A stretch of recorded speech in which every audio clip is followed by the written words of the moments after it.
I'm at a site called Sayhuite, outside of Cusco. And there you can see an Inca construction. It's a terracing system. It's actually a waterfall. Water was channeled through a series of terraces.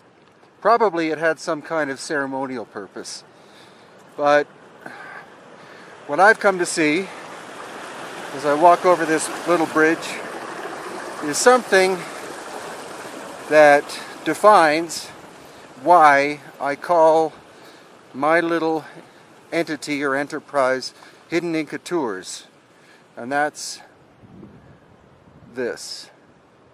This is pre-Inca work.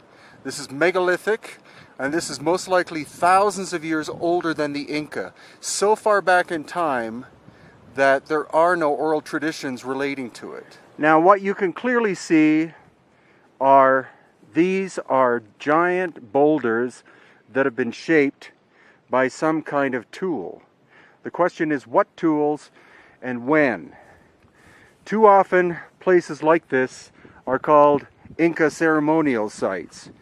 But the truth is this is much, much older than the Inca, very hard stone, and the tools used would have been tools much harder than what the Inca had. The Inca solely had bronze chisels and stone hammers. And this would have had to have been done with steel, carbon steel, tungsten carbide, or even possibly diamond. Now the most amazing thing here is what you can tell is this was once one piece of stone and it broke in two.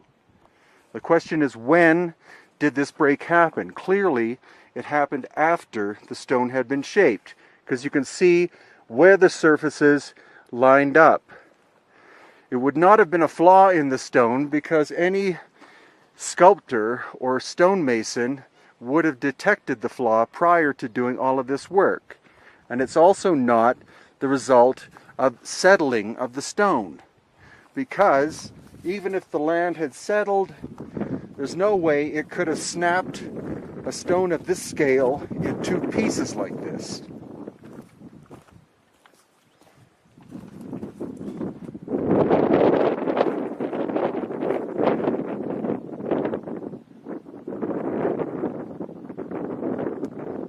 And the thing is that these sites are rarely made of like one or two interesting stones. There are usually many, but you have to really look for them. And in this case, we found the hitching post of the sun, or the Intihuatana.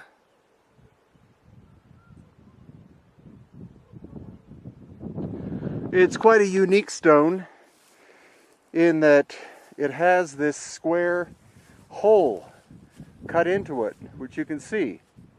Now, I should have brought a compass to figure out what direction the hole is, but actually what I can tell you is the sun is directly behind me.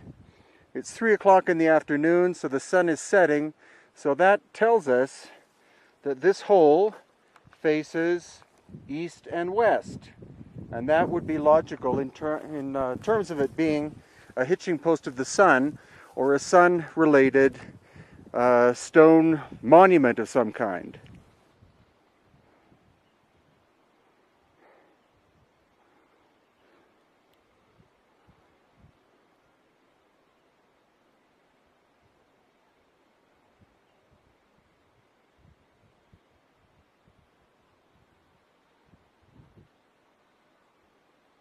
Now, if this was a flaw in the stone before or during it was worked on, unlikely during because it looks very finished, but any stonemason or sculptor would have noticed a crack of this scale prior to breaking. The finishes here are smooth and clearly look finished. The question is, how old is this? It's doubtful that the Inca made this because it's andesite stone, which is very hard. It's as hard as or harder than granite. So you would need at least steel, which the Inca did not have. So what I believe is we're looking at an example of lost ancient technology at work.